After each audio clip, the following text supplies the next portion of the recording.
Балетният афиш в Стара Загора изобилства от събития, които не бива да бъдат пропускани от почитателите на това изкуство. Такъв беше последният спектакъл на Лебедово езеро с гостуващите солисти Елизабет Тонев и Виктор Кайшета. Двамата изключителни артисти направиха представление от най-висока класа. За всяка балерина дебютът ти в Лебедово езеро е може би най-специалният момент в кариерата й. А ако си с български корени и се връщаш в родината на баща си за този толкова специален момент, вълнението със сигурност трудно може да се опише с думи. Точно това преживява на сцената младата балерина Елизабет Тонев. Голяма чест е, че съм поканена да танцувам тук в България и тъй като съм наполовина българка, съм много горда да танцувам в моята родина. Мисля, че Лебедово езеро е доста сериозна партия. Това е най-известният балет и мисля, че с годините можеш да растеш в тази роля, да я правиш все по-добра и да я надграждаш.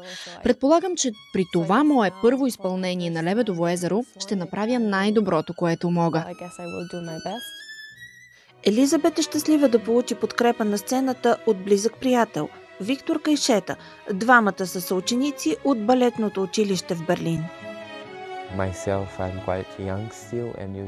Самия аз съм още много млад и обичайно е обратното. И обикновено изпълнявам различни нови роли с по-опитна балерина. Затова сега ми се иска Елизабет да се чувства по такъв начин, да знае, че може да ми се довери, защото съм там да я подкрепя. Вече съм изпълнявал ролята, чувствам се уверен, ще оставя на страна своите притеснения, за да я подкрепя изцяло на нейната премиера. Ние сме много близки приятели. Между нас има дружба, любов и това е страхотно. Двамата стигат до балета по съвсем различен път.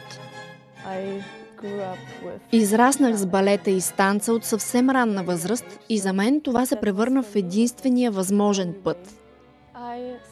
Първите си балетни стъпки направих с моите родители. Те имаха собствено балетно студио в Берлин, в Германия, и когато станах на 10 години, постъпих в професионалното държавно балетно училище отново в Берлин.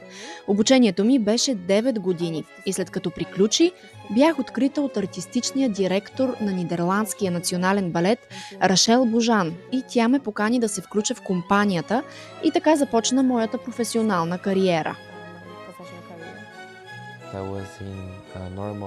Бях в най-обикновено училище. Моята учителка по балет в Бразилия просто дойде да направи подбор на малки деца и аз бях единственото момче, което тя хареса за балетното училище. Това никога не е било мое лично желание, но когато започнах се влюбих и съм благодарен на моята учителка, че ме подтикна, като ми показа какво е балета.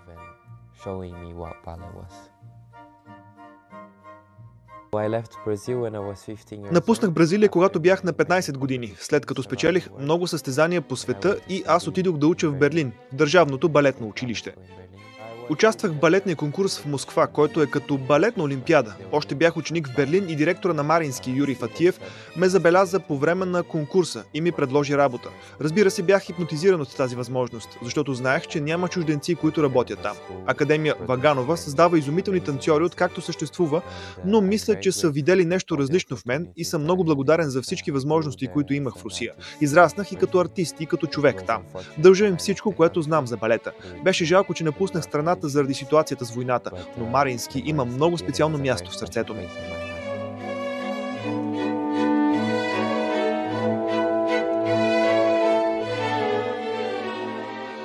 Виктор и Елизабет излъчват онова неповторимо очарование на младите артисти, пред които предстои голямо бъдеще.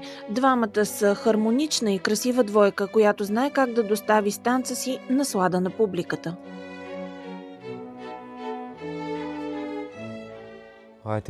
Мисля, че Лебедово езеро е емблематичен балет и ако не направиш спойка с партньора ти на сцената, всичко губи смисъл. Музиката на Чайковски е изумителна и тя улеснява създаването на връзка с партньорката ти, слушайки тази музика, танцувайки тази хореография. Защото всичко това е толкова красиво. Можеш да усетиш тази енергия в телата един на друг.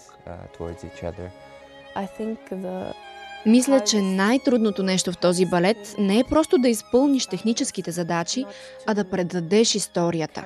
Това е най-трудното. Да накараш хората да разберат историята. Това е балет, наситен с емоции.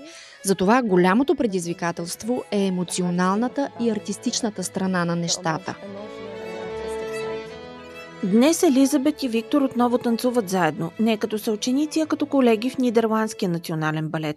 Той вече е премиер-солист, а тя първа солистка и надяваме се скоро прима балерина.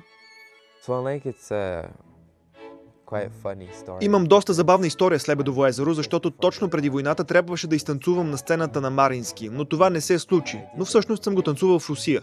Имаше няколко по-малки сцени, с по-малки трупи, където ние можехме да трупаме опит, но аз не възприемам това като мой дебют, защото аз исках да е на сцената на Марински или на някоя друга сцена, на която танцувам като артист от нейната трупа.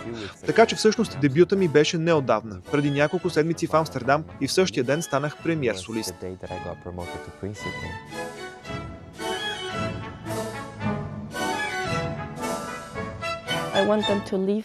Искам публиката да напусне театъра вдъхновена, с определени чувства и емоции. За мен най-важното е да успявам да вдъхновя хората.